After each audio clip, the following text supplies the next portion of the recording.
Treated as invisible at the gala, she walked away with grace, without knowing the Mafia boss was watching.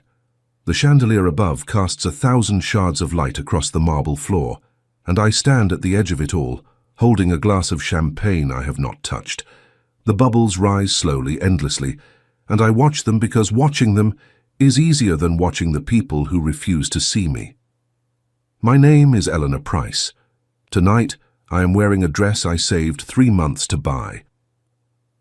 Deep emerald, green falling just above my ankles, simple but elegant. I thought it would be enough. I thought if I looked the part, if I stood straight and smiled warmly, someone would notice. Someone would acknowledge that I belong here just as much as anyone else. I was wrong. The Hartwell Foundation Gala is the most prestigious charity event in New York. Politicians, celebrities, old money, and new power gather beneath these crystal lights to write checks and make promises. I am here because I work for them. I manage donor relations for the foundation, coordinating gifts and ensuring that every wealthy name receives personal attention. I know their birthdays, their children's names, their preferred wines. I have spent 2 years building relationships that exist only on paper and in polite emails. But tonight, standing among them in person, I realize the truth. To them, I am furniture. I am the woman who answers phones and sends thank you cards. I am not someone they need to acknowledge. Woman in a red gown brushes past me without a word, her perfume sharp and expensive. A man in a tailored suit steps around me as if I am a pillar he must navigate. I smile anyway, because that is what I have learned to do. Smile. Be pleasant. Do not let them see that it hurts. My supervisor, Patricia Caldwell, stands near the grand staircase, laughing with a group of donors. She is radiant in her silver dress, her jewelry catching the light with every gesture. She has not looked at me once this evening. When I arrived, she nodded vaguely in my direction and turned away. I organized this event. I confirmed every guest, arranged every table, ensured every detail was perfect. But Patricia will receive the credit, and I will return to my small apartment alone. I take a breath and move toward the terrace doors. The night air will be cold, but I need it. I need to feel something other than this quiet humiliation. The terrace is empty when I step outside. Below, the city stretches in every direction, lights glittering like fallen stars. I set my untouched champagne on the stone railing and close my eyes. The wind lifts my hair, and for a moment I can pretend I am somewhere else. Someone else. I am 28 years old. I have a degree in communications from a university I am still paying for. I have an apartment the size of a closet and a cat named Darcy, who is probably asleep on my pillow right now. I have worked hard for everything I have, which is not much, but it is mine. And yet, standing here tonight, I feel smaller than I have ever felt. When I open my eyes, I see him. He stands at the far end of the terrace, half hidden in shadow. I did not notice him when I came outside, but now I cannot look away. He is tall, broad-shouldered, wearing a black suit that fits him like armor. His hair is dark, swept back from a face that seems carved from stone. There is something about him that makes the air feel different, heavier, electric. He is watching me, not glancing, not passing his gaze over me on the way to something more interesting. He is watching me with an intensity that makes my breath catch. His eyes are pale, grey perhaps, though I cannot be certain in this light. They hold mine for a long moment, and I feel exposed in a way I cannot explain. I should look away, I should go back inside, but something keeps me frozen, pinned by his stare like a butterfly under glass. Then he moves. He walks toward me with the kind of slow, deliberate confidence that suggests he has never rushed for anything in his life. Each step is measured, controlled. When he stops, he is close enough that I can see the faint scar that runs along his jaw, the way his eyes are indeed grey, the color of winter storms. "You look like you would rather be anywhere else," he says. His voice is low, smooth, with an accent I cannot place. Something European, perhaps. Something that makes every word feel like a secret. "Is it that obvious?" I hear myself say. "Only to someone." Paying attention? I do not know how to respond to that. No one has paid attention to me all night. No one except this stranger who appeared from the shadows like something out of a dream. I needed air, I say finally. It was getting crowded inside. Crowded, he repeats, and there is something in his tone that suggests he understands exactly what I mean, not the physical presence of bodies, but the weight of being overlooked, the exhaustion of trying to matter. Who are you? I ask, because I cannot help myself. I know every donor on the foundation's list.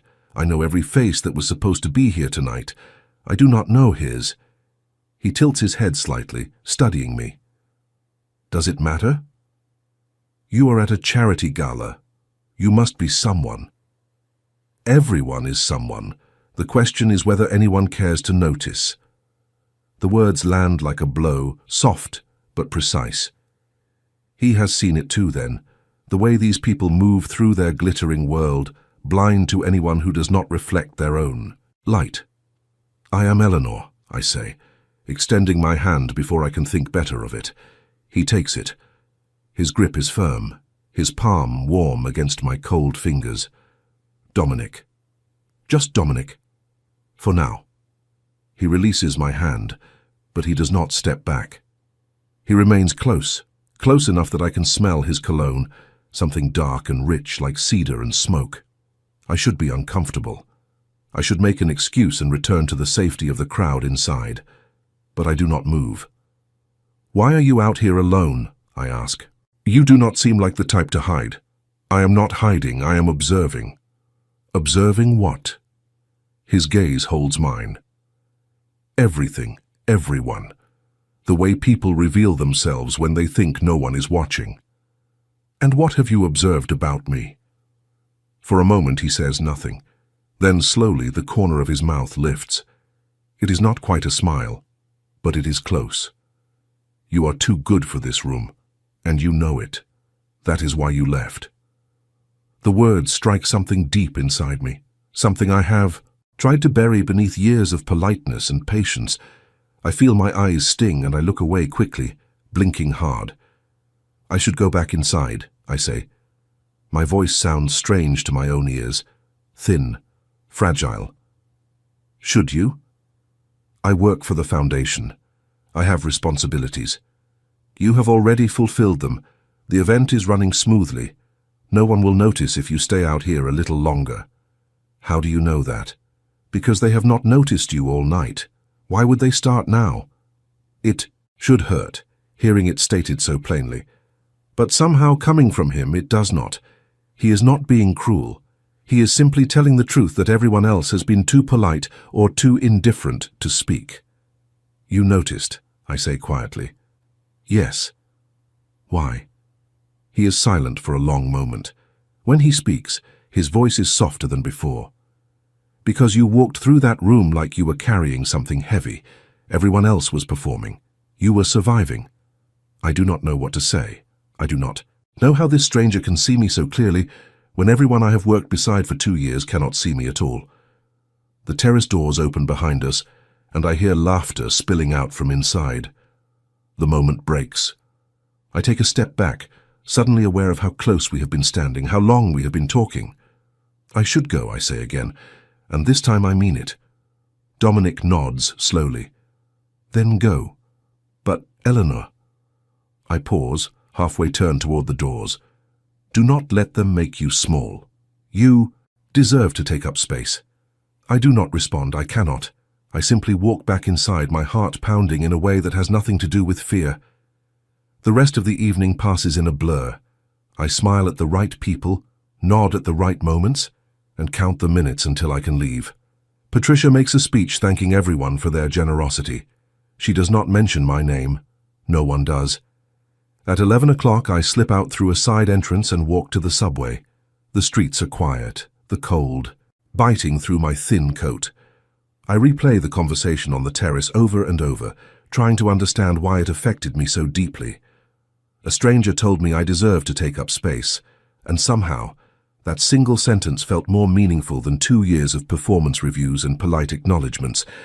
I do not know who Dominic is. I do not know why he was watching me, or why he chose to speak to me. but I cannot shake the feeling that something has shifted, that tonight was the beginning of something I do not yet understand. When I reach my apartment, Darcy is waiting by the door, meowing his displeasure at my late arrival. I pick him up and hold him close, burying my face in his fur. "I met someone," I whisper to him. "I do not know what it means." Darcy purrs, unimpressed by my confession. I set him down and move to the window, looking out at the city lights below. Somewhere out there, in one of those glittering towers, Dominic is probably doing the same thing. Or maybe he has already forgotten me. Maybe I was just a momentary distraction, a woman on a terrace who looked sad. But I do not think so. The way he looked at me, the way he spoke, there was intention behind it. Purpose. And I cannot help but wonder what that purpose might be. I change out of my dress and hang it carefully in the closet. I wash my face and brush my teeth and go through all the motions of a normal night. But when I finally lie down in bed, sleep does not come. I keep seeing his eyes, grey like storms, like steel, like something that could cut through every wall I have built around myself. Treated as invisible at the gala, I walked away with grace. But I did not walk away unchanged, and somewhere in the city, the man who watched me is waiting. Check if you are already subscribed to this channel. These stories are crafted to make you feel seen, understood, and moved. If you have ever felt invisible, this is the place where your emotions matter. Subscribe now and become part of a community that believes in the power of stories to heal and transform. 3 days pass. I return to work. I answer emails and coordinate meetings and pretend that nothing has changed. Patricia thanks me for my work on the gala, briefly and without eye contact, before moving on to discuss the next event. I nod and smile and take notes like the professional I am supposed to be. But something has changed. I feel it in the way I carry myself, in the questions I ask myself late at night. Do I deserve to take up space? Have I been making myself small without realizing it? The stranger's words echo through my mind, like a song I cannot forget. On Thursday afternoon, a delivery arrives at my desk. A single white rose in a crystal vase, accompanied by a small envelope. My co-worker, Jennifer, leans over with raised eyebrows. "Secret admirer?" "I doubt it," I say. But my hands tremble slightly as I open the envelope. The card inside contains only 2 words, written in elegant script. Take, space. There is no signature, no name, but I know immediately who sent it. I spend the rest of the day trying to focus on my work, but my thoughts keep drifting to Dominic. Who is he? How did he know where I work? And why is he reaching out to me now, days after our brief conversation on the terrace? That evening, as I am leaving the office, my phone buzzes with a text from an unknown number.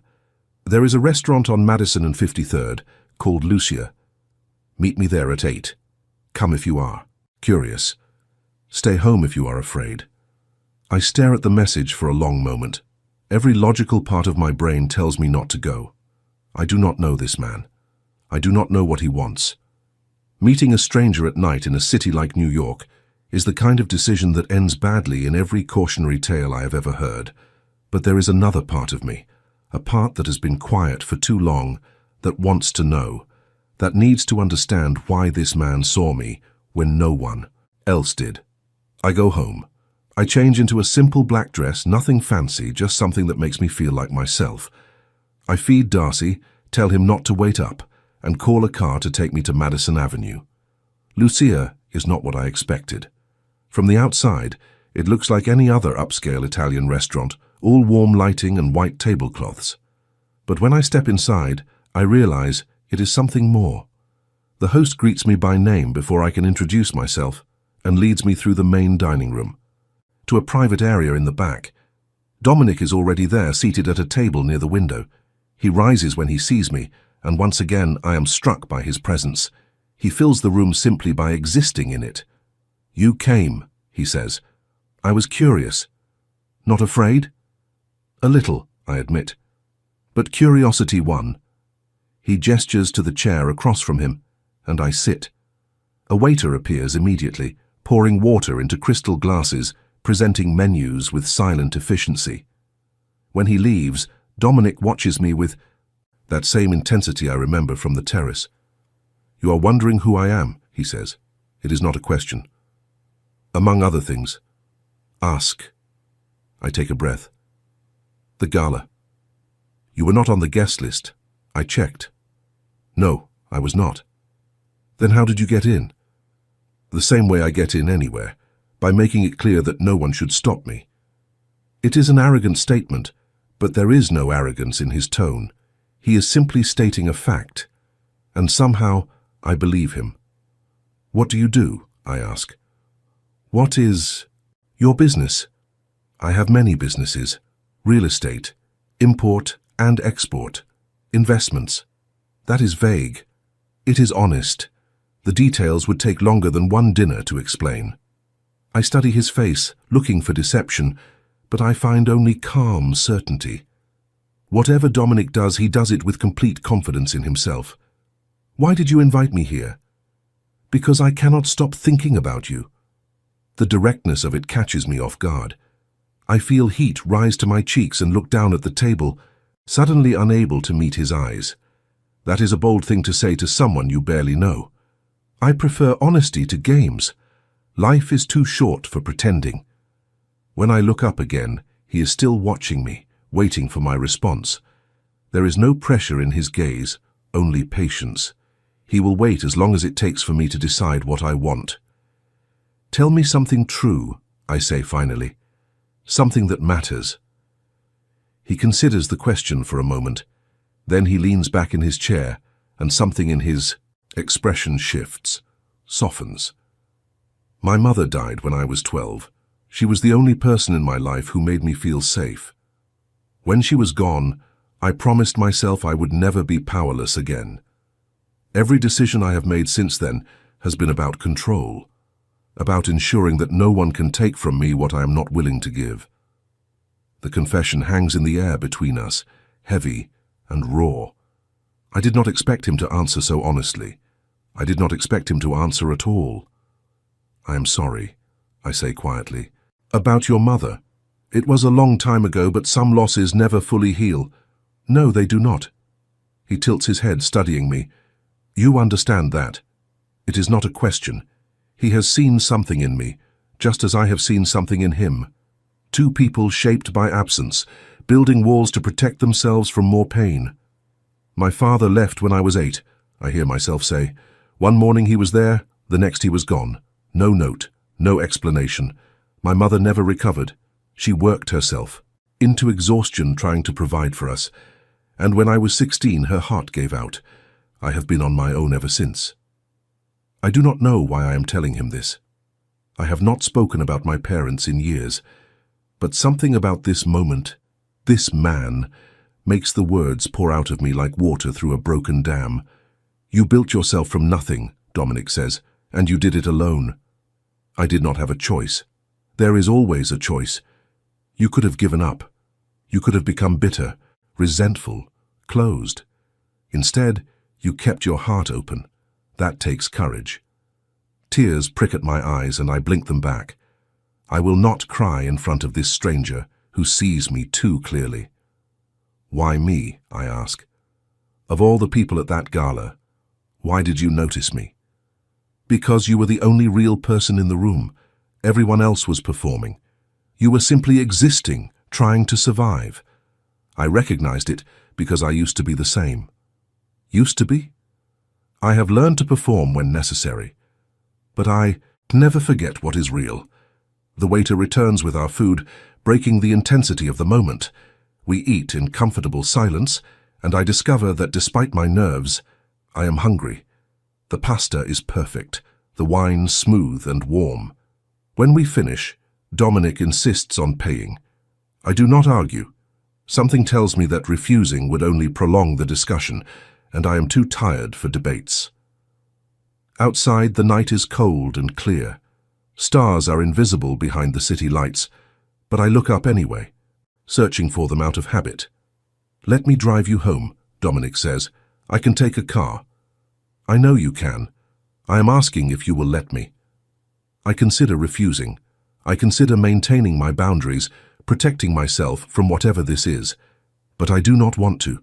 For the first time in years, I want to let someone in. Okay, I say. His car is waiting at the curb, black and sleek and expensive.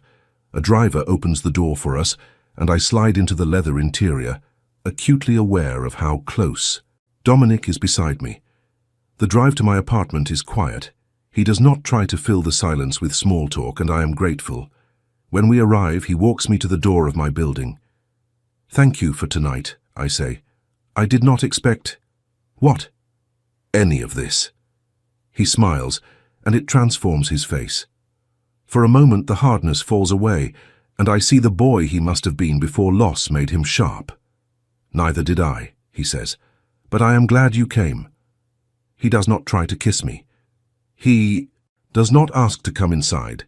He simply takes my hand, presses his lips to my knuckles in a gesture that feels almost old-fashioned, and steps back. Good night, Eleanor. Good night, Dominic. I watch him return to his car, watch the taillights disappear around the corner. Then I go inside, climb the stairs to my apartment, and let myself in. Darcy meows reproachfully from his spot on the couch. I sink down beside him and pull him into my lap. I think I am in trouble, I whisper. He purrs, as if to say he already knew. Over the next week, Dominic and I fall into a rhythm.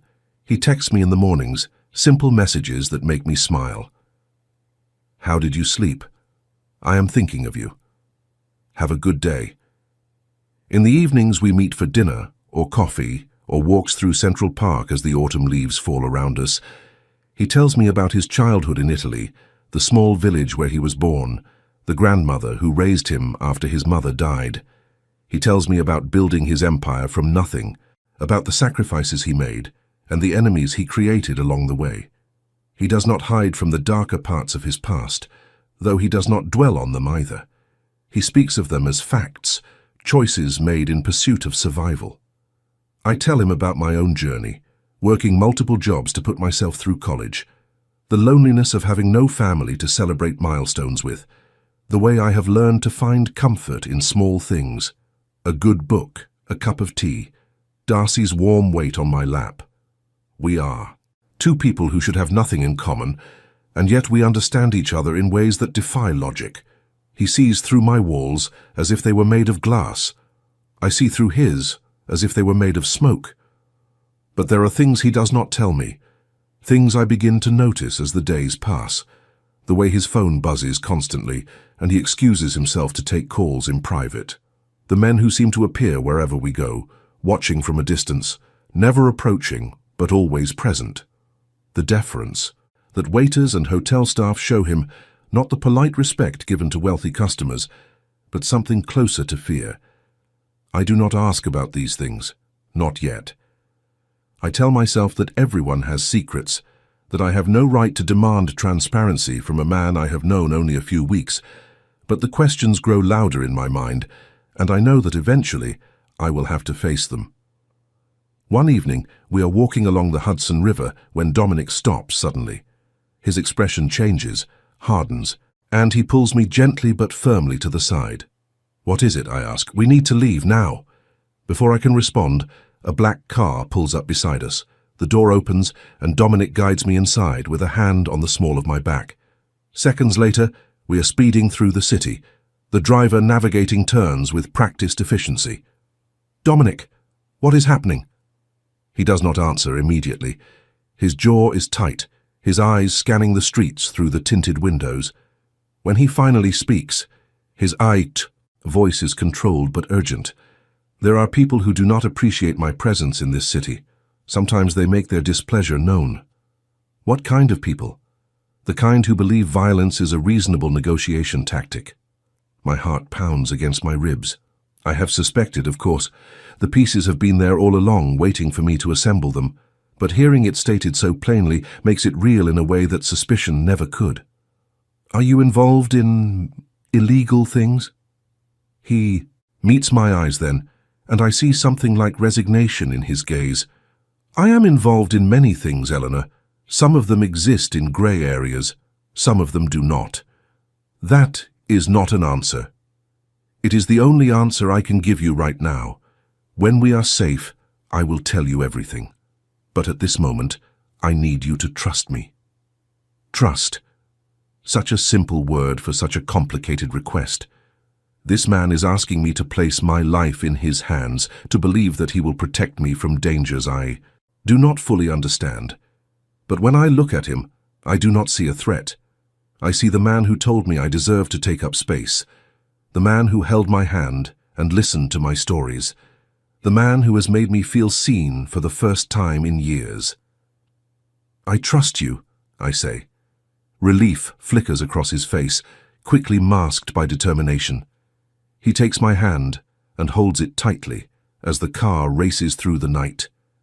We end up at a building I do not recognize, a sleek high-rise in a part of the city I rarely visit.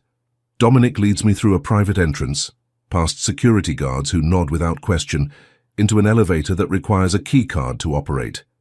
The apartment at the top is enormous, all glass and steel and breathtaking views. But I barely notice the luxury. I'm too focused on Dominic, on the tension radiating from his body. You are safe here, he says. No one can reach you. What about you?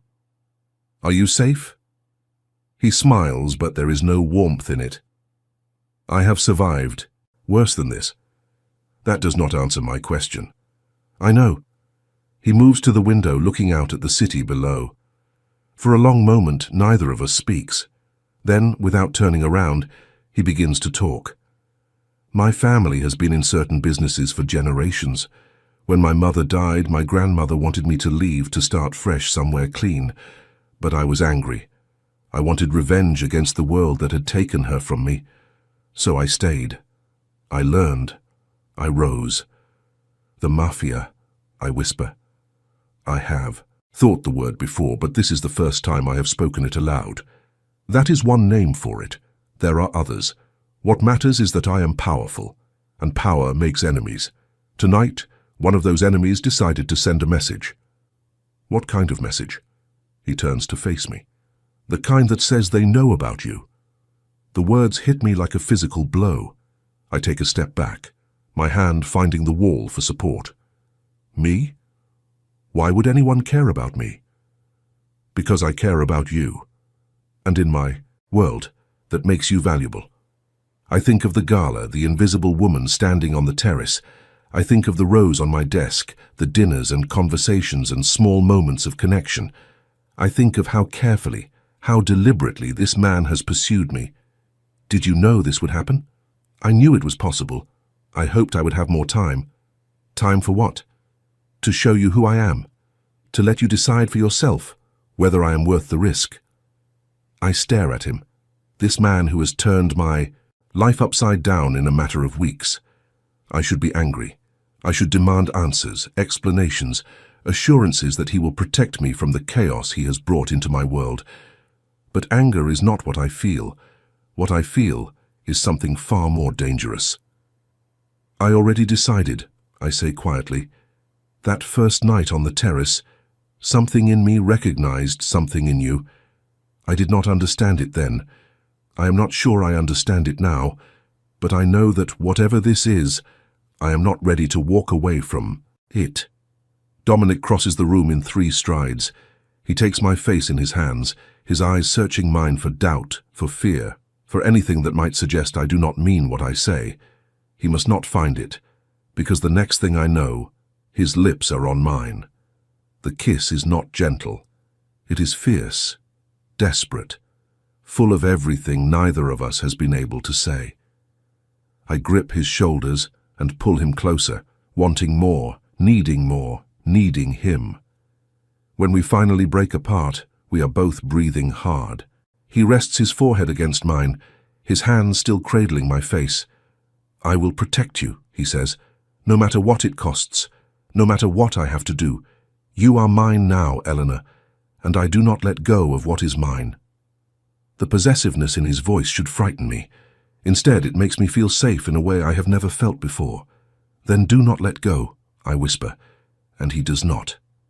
The next few weeks exist in a strange suspension between 2 worlds. There is the life I had before, the job, and the apartment, and the quiet routine of surviving alone. And there is the life I am building with Dominic, full of luxury and danger and emotions I am still learning to name. I continue working at the foundation, though I know it cannot last. Patricia has begun noticing my distraction, the way I check my phone between meetings, the way I leave promptly at 5 instead of staying late. She does not say anything directly, but I feel her disapproval like a cold wind. Dominic insists on security. 2 men now accompany me everywhere, discreet but ever present. They wait outside my office, drive me to and from work, and stand watch outside my apartment at night. I should resent the intrusion, but I have come to appreciate their silent protection. The situation with Dominic's enemies remains tense. He does not share details with me, saying he prefers to keep business and personal matters separate. But I see the toll it takes on him. The late nights, the whispered phone calls, the way his shoulders carry a weight that seems to grow heavier each day. One evening, I am at his penthouse when he receives a call that makes his face go pale. He listens without speaking, then hangs up and turns to me with an expression I have never seen before. "I need to leave the city for a few days," he says. "Business that cannot be handled remotely." What kind of business? The kind I cannot tell you about, not yet. I want to argue, to demand transparency, but I can see the strain in his eyes. Whatever this is, it is serious, and pushing him now will only make things worse. "Be careful," I say instead. He crosses the room and pulls me into his arms, holding me tightly. "I will come back to you. I promise." "You had better." He kisses me, slow and deep, as if memorizing the feel of my lips. Then he is gone, and I am left alone in his vast apartment, surrounded by luxury but feeling emptier than I have in months. The days that follow are the longest of my life. Dominic texts when he can, brief messages that tell me nothing and everything. "I am safe. I am thinking of you. Soon." I throw myself into work, trying to fill the hours with something productive. The foundation is planning a new initiative, a scholarship program for underprivileged students, and I volunteer to lead the outreach efforts. It gives me purpose, a reason to get out of bed in the morning. But at night, alone in my apartment, the worry returns. I imagine 1,000 scenarios, each worse than the last. What if something happens to him? What if he does not come back? On the 4th day, I receive a call from an unknown number. When I answer, the voice on the other end is not Dominic's. "Miss Price, we have not met, but I know a great deal about you." The voice is cold, smooth, with an accent that reminds me of Dominic's, but where his accent is warm, this one is sharp, dangerous. Who is this? A friend of Dominic's, or perhaps a former friend. These things are complicated. My hand tightens on the phone. "What do you want?" Only to introduce myself. "My name is Victor Moretti. Dominic and I have a long history together, though I suspect he has not told you about me." "He has not told me about a lot of things." "No, I imagine not. Dominic has always been selective about what he shares. It is one of his more frustrating qualities." I should hang up. I should call Dominic's security team and report this conversation. But something keeps me listening, a need to understand that overrides my fear. "Why are you calling me?" "Because I want you to know what you have gotten yourself into, Miss Price. Dominic is not the man he pretends to be. He has done terrible things in pursuit of power, things that would make you run if you knew the truth." Everyone has a past. True. But not everyone's past includes eliminating rivals, destroying families, building an empire on the suffering of others. Dominic may wear expensive suits and speak of love, but underneath, he is a predator. And predators do not change. They simply find new prey. The words are designed to wound, and they succeed. I think of Dominic's gentle touches, his whispered promises, the way he makes me feel cherished and safe. Can that same man be capable of the horrors this stranger describes? "Why are you telling me this?" "Because I believe you deserve the truth. And because Dominic has something that belongs to me, something I intend to reclaim." "What could he possibly have that belongs to you?" Victor laughs, a sound devoid of warmth. Ask him about the Corsetti fortune. Ask him what really happened to my brother. Then you will understand. The line goes dead. I stand frozen in my apartment, the phone still pressed to my ear. My mind races through everything Victor has said, trying to separate truth from manipulation. He is clearly an enemy, someone who wants to hurt Dominic. But what if his accusations are based on fact? What if the man I have fallen for is truly capable of terrible things? I cannot answer these questions alone. I need to speak to Dominic, but Dominic is not here, and until he returns I am left with nothing but doubt. That night I do not sleep. I sit by the window watching the city lights, and I think about everything I know and everything I do not know. I think about the gala, the terrace, the stranger who saw me when no one else did. I think about the rose on my desk, the dinners, the kisses, the feeling of safety in his arms, and I think about what it means to love someone whose world is built on shadows. If you are feeling the weight of this story, if Eleanor's journey has touched something inside you, leave a comment saying, "Love is worth the risk." Let me know you are here, sharing this moment with me.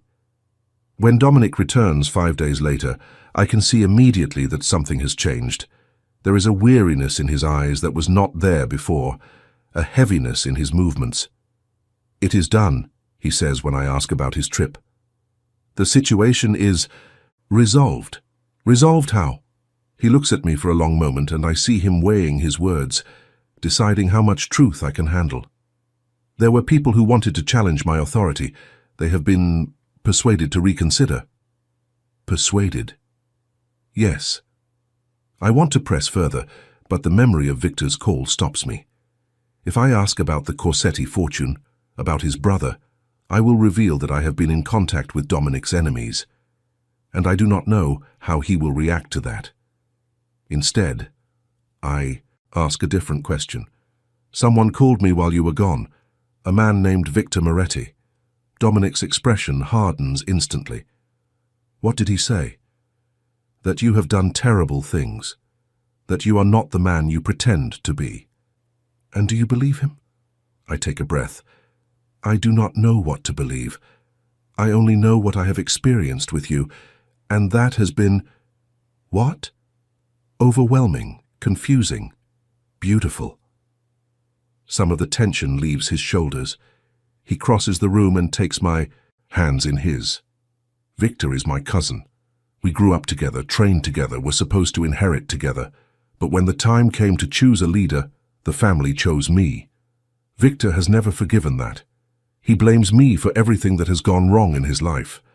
He said you destroyed his brother." Dominic's jaw tightens. "His brother Marco tried to take control of the organization by force. He threatened the lives of everyone I cared about. I did what I had to do to protect my people." What does that mean? It means Marco is no longer a threat, and it means Victor has spent the last 5 years trying to destroy me in revenge. I search his face for deception, for the monster Victor described, but all I see is a man carrying an impossible weight, making impossible choices in a world that offers no easy answers. Why did you not tell me about this before? Because I wanted you to know me first, the real me, not the version twisted by my enemies. And who is the real you? He lifts my hands to his lips and kisses my knuckles, just as he did that first night outside my apartment. A man who has done difficult things, a man who has made mistakes, but also a man who would burn down the entire world to keep you safe. That is who I am, Eleanor. The rest is just noise. I want to believe him. I want to trust that the love I feel is not misplaced, that the man I am falling for is worthy of that fall. But trust is not something that can be given. It must be built piece by piece, through actions and time. Then show me, I say. Show me who you are. And he does. The weeks that follow are an education. Dominic opens his world to me in ways I never expected, showing me the legitimate businesses he runs alongside the darker operations. Real estate developments that transform forgotten neighborhoods into thriving communities. Import companies that bring goods from around the world. Investment firms that fund startups and create jobs. Not Everything I do is illegal, he explains during a tour of one of his construction sites. Most of it, in fact, is completely legitimate. The other parts are necessary. For now. For now? I am working towards something, Eleanor. A future where my family does not need the old ways to survive. But transitions like that take time. They require patience, planning, and sometimes difficult compromises. I begin to understand the complexity of his position. He is not simply a criminal or a businessman. He is a man caught between two worlds, trying to navigate a path that honors his past while building a different future, and he wants me to be part of that future. I never expected to find someone like you, he tells me one night as we lie together, watching the city lights through the penthouse windows. I had accepted that my life would be solitary, that the woman who could understand my world did not exist. Maybe she does not understand everything. Maybe she is still learning. That is enough. More than enough. His hand finds mine in the darkness, fingers intertwining.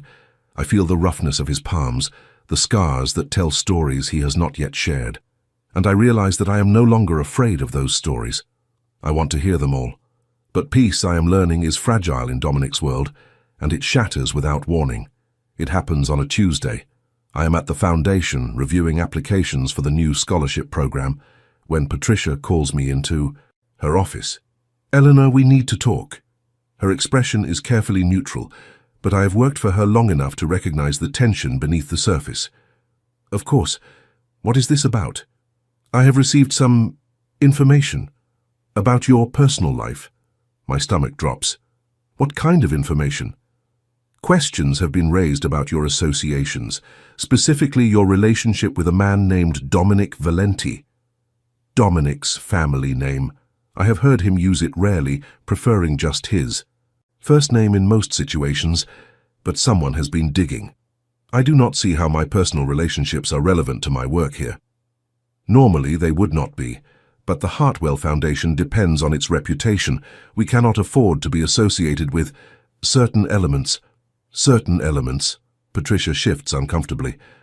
I have been shown evidence suggesting that Mr. Valenti is connected to organized criminal activities.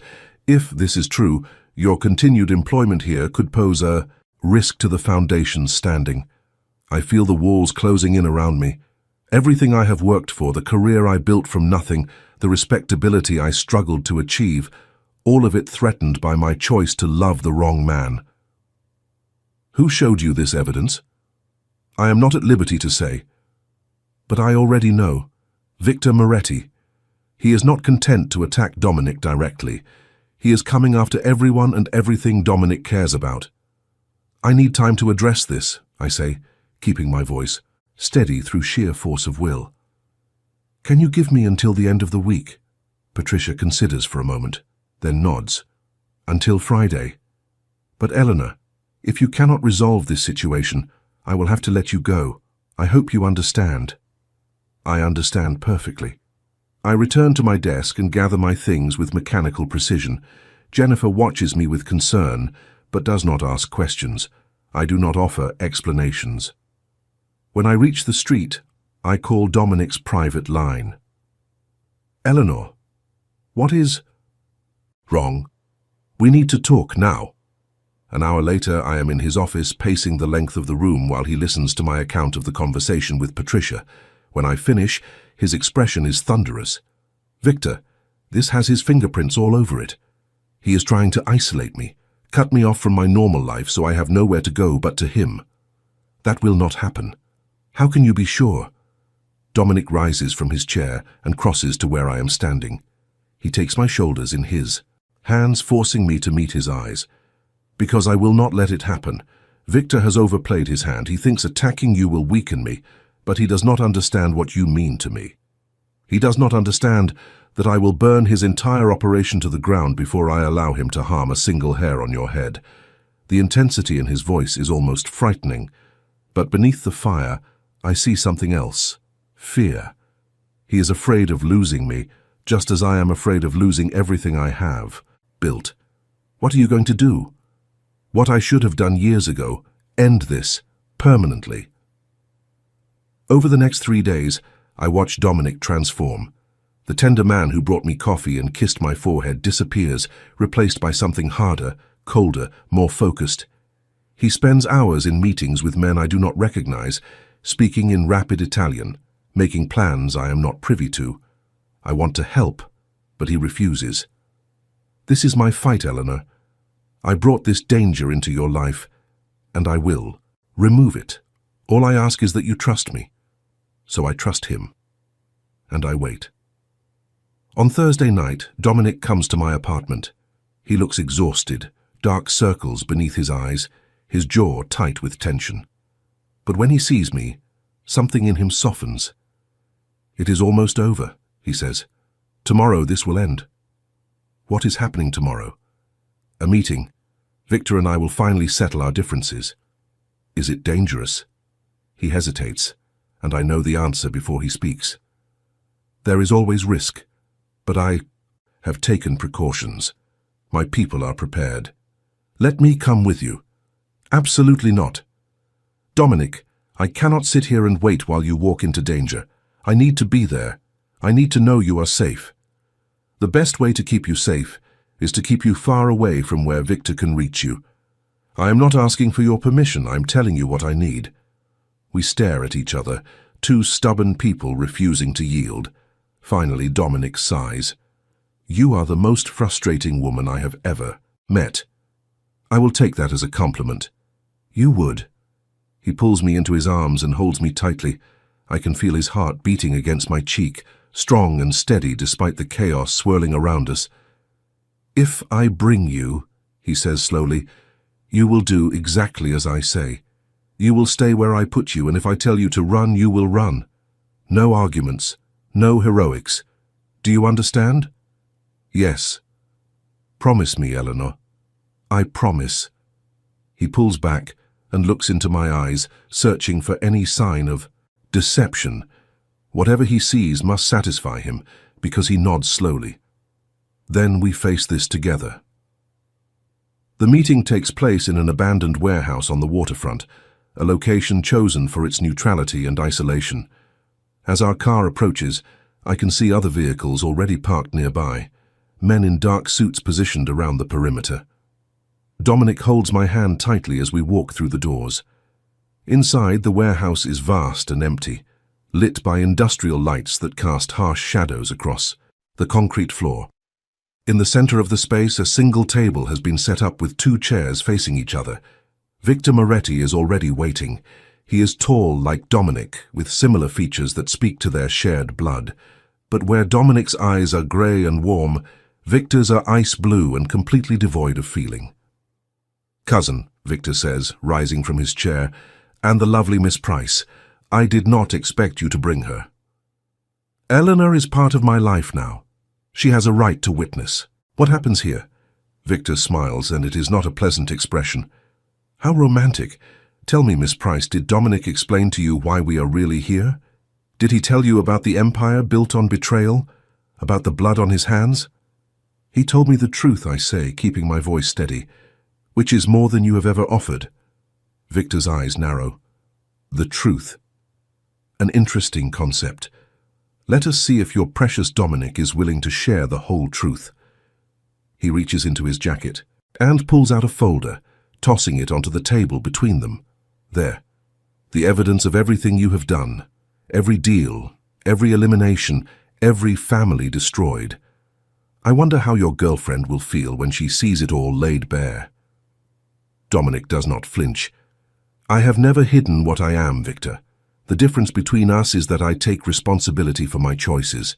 You hide behind grievance and blame everyone else for your failures." "My failures? You took everything from me. The position that should have been mine, the resources, the respect. And then you eliminated my brother when he tried to take it back. Marco made his choice. He chose violence, and violence is what he received." The tension in the room is unbearable. Men on both sides shift nervously, hands moving toward concealed weapons. I can feel the situation balancing on a knife's edge. Then Victor laughs. "You know what I find fascinating? After everything, you still think you can control this. You still..." Think you are the hero of this story. He shakes his head slowly. But you are not. You are just another monster, Dominic. And monsters eventually get what they deserve. He snaps his fingers, and suddenly the warehouse is full of movement. Men emerge from the shadows more than I expected, surrounding us on all sides. Dominic's men react immediately, drawing weapons, but they are outnumbered. "Did you really think I would come here to negotiate?" Victor asks. "This was never about talking. This was about ending your reign once and for all." Dominic pushes me behind him, shielding me with his body. "Eleanor, when I say run, you run. Remember your promise. I am not leaving you. You are not dying for me either." The standoff lasts an eternity that is probably only seconds. I can hear my own heartbeat pounding in my ears, can feel the terror clawing at my chest. This is it. This is how it ends. And then the doors burst open. Men in tactical gear swarm into the warehouse, moving with military precision. They are not Dominic's people, and they are not Victor's. They are something else entirely. "FBI, everyone on the ground!" The chaos that follows is a blur of shouting and movement. Victor's men scatter, some surrendering, others trying to flee. Dominic pulls me down behind the table, covering me as agents sweep through the building.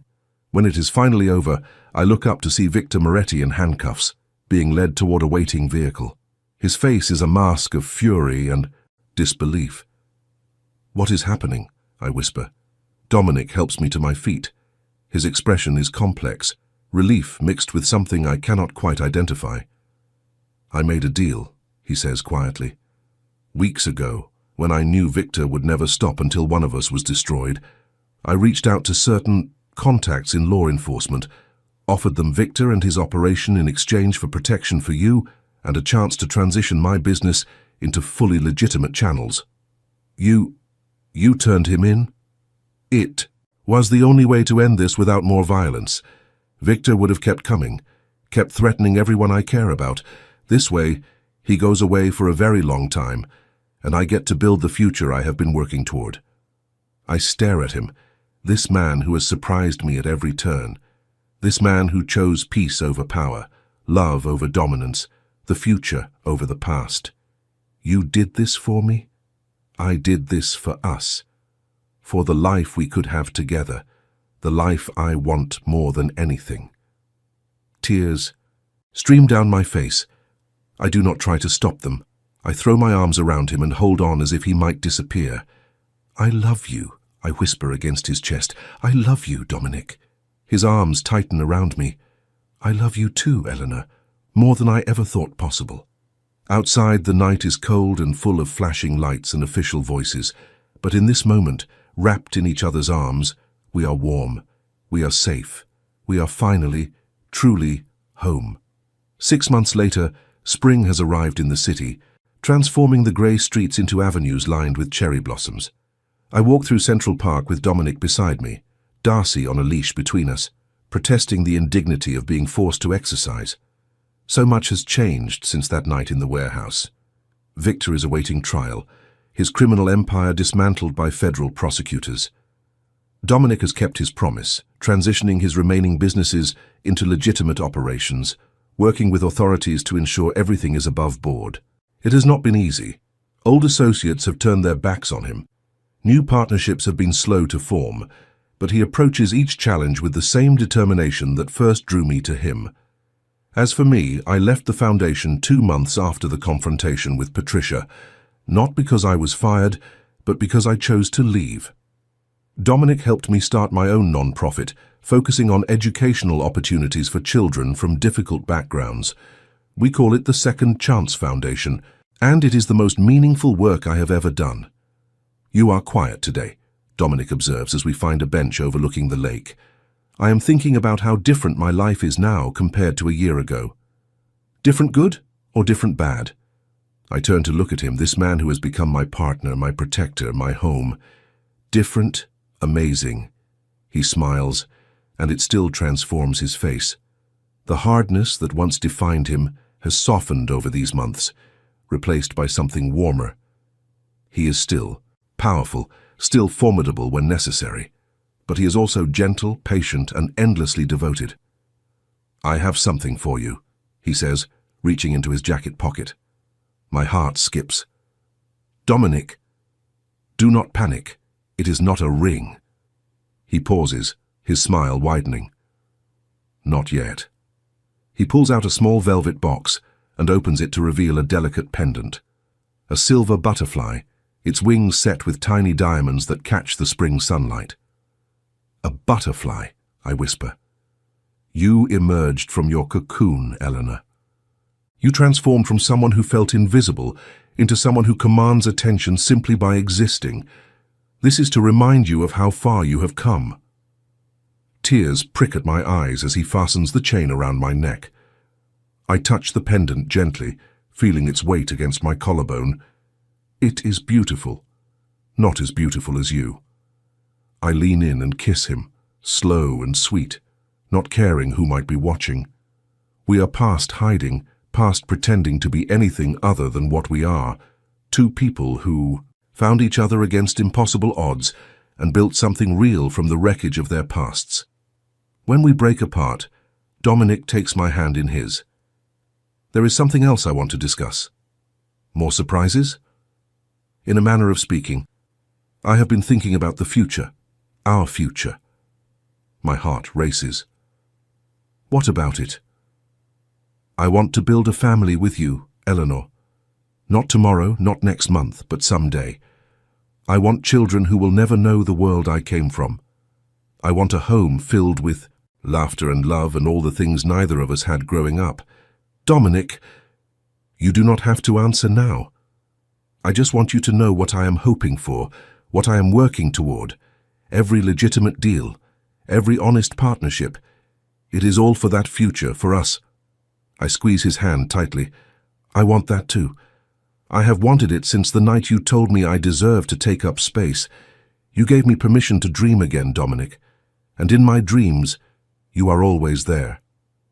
He pulls me close, wrapping his arm around my shoulders as we watch the boats drift across the lake. Darcy has given up protesting and fallen asleep at our feet, a small furry testament to the domestic peace we have found. "Do you remember the gala?" Dominic asks. "The night we met?" "Of course." "I watched you for an hour before I approached. I saw how they treated you, how they looked through you as if you were nothing. And I watched you handle it with such grace, such quiet dignity. I knew then that you were different, that you were someone worth knowing. You saw something in me that I could not see in myself. I only showed you what was always there." We sit in comfortable silence, letting the afternoon unfold around us. Joggers pass by, families spread picnic blankets on the grass, children chase squirrels through the trees. Ordinary life, ordinary moments, extraordinary because we are sharing them together. "Thank you," I say quietly. "For what?" "For watching, for waiting, for being brave, enough to approach a woman standing alone on a terrace. Thank you for being brave enough to